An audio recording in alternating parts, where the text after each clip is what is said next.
On day 3, we were at Barcelona, and as with the other stops, we had to take a Costa cruise excursion if we wanted to get off the ship. So we took this half-day Barcelona tour.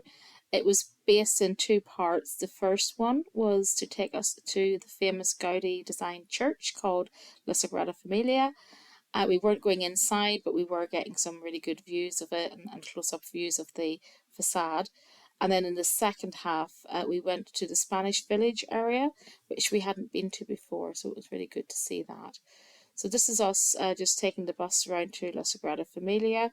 There was a little park just next to it where we actually stayed there for about 15-20 minutes, getting some really good views of the outside of the great cathedral itself.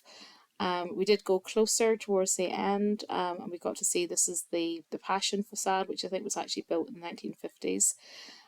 But such a lot of change has been happening here over the last 15 years since I first was in Barcelona.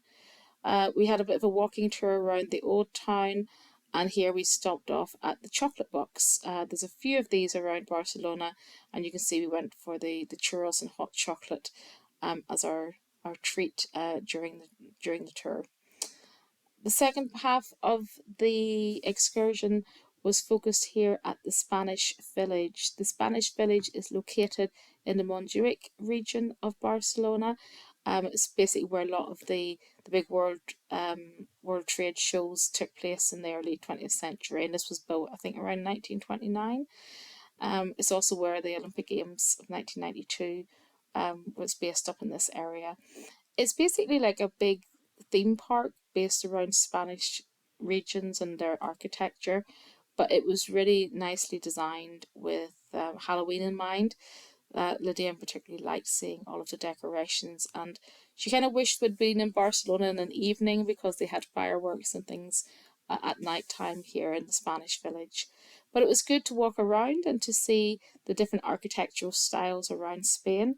And after probably about an hour at this location, we sort of finished up and headed back to the main entrance part of the Spanish village, and gathered up with the rest of the tour and headed back, I'm afraid, to our bus. And that was the end of our sort of half-day tour in Barcelona.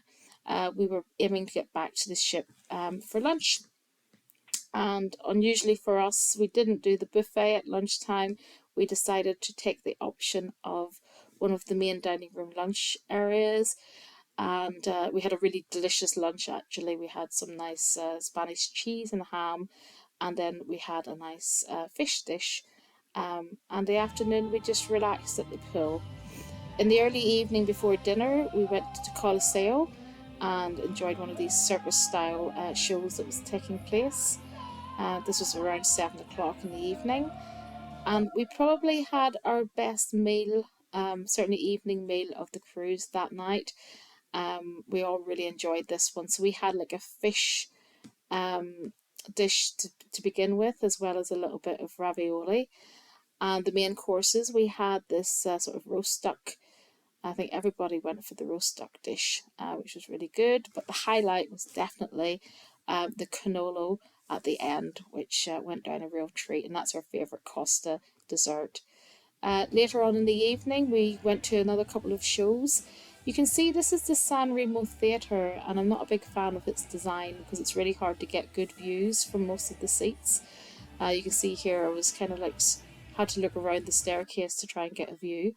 But the highlight of the night was definitely Ultramarine, who are the sort of Ukrainian girl group, and they were doing a Madonna night, and it was really good fun here. The singers performing Frozen, and it was really very active.